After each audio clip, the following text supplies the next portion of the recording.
Hello everyone, आज चाहिँ हामी जाँदैछौँ चक्रहटी स्केट जोन।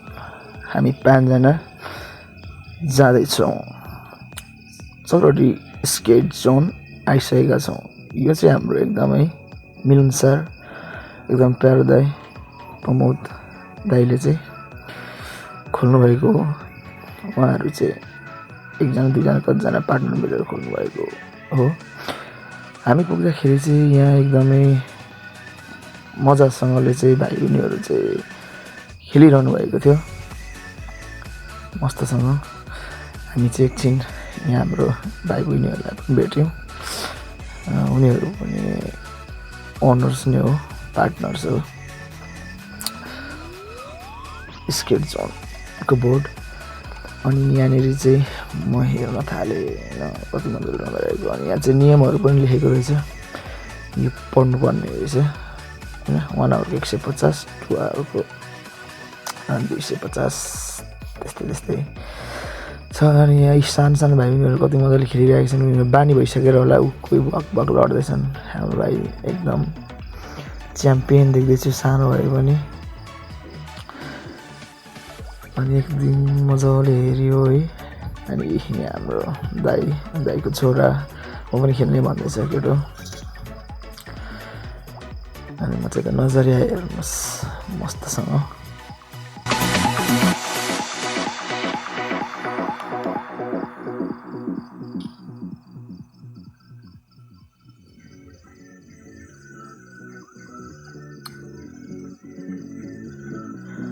अनि यहाँ चाहिँ नयाँ आउनेहरूको लागि अझै ओपन नगरेको स्किटहरू पनि अझै बाँकी नै रहेछ है स्टकमा। अनि आजको दिन चाहिँ ओपनिङ पनि हो। ओपनिङमा दाइले हामीलाई इन्भाइट गर्नुभयो, त्यही भएर आयौँ। यहाँ चाहिँ हाम्रो भतिज रेडी भइसक्यो। अनि यता चाहिँ हाम्रो पत्रकार विश्वनाथ राई दाइ पनि एकदम रेडी अवस्थामा हुन्छ। अनि उहाँले चाहिँ अब यो आज ओपनिङ हो। अनि उहाँले चाहिँ यसको आज सानो भिडियो पनि बनाउनुहुन्छ। हाम्रो अमिन भाइ चाहिँ उहाँलाई चाहिँ हेल्प गर्दैछ।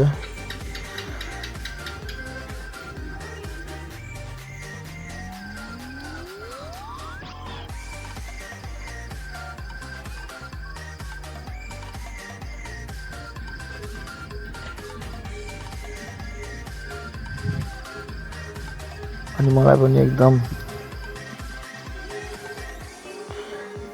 जोस चलिसकेको छ। म पनि अब आज ओपनिङमा खेलिदिउँ न त भनेर चाहिँ जुत्ता लाएर तयारी भइसकेको थिएँ।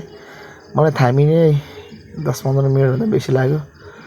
अनि म पनि यसो हल्का बामे सर्दैछु, हेर्न सक्नुहुन्छ। सुरुमा यो एकदम गाह्रो हुन्छ है, यसमा चाहिँ एकदम ध्यान दिनुपर्छ। त्यही भएर त्यो अहिलेको नियमहरू पढ्नु होला।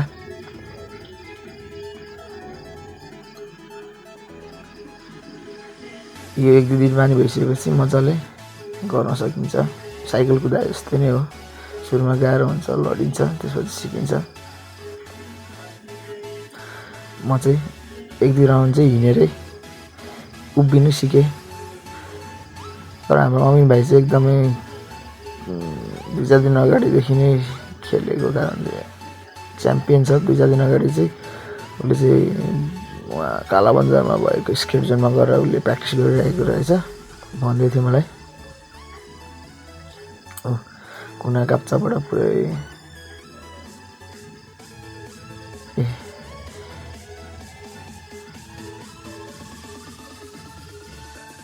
ल पसिना आइसकेको छ। सबैजना एकचोटि यहाँ आइदिनु होला, खेलिदिनु होला। Thank you.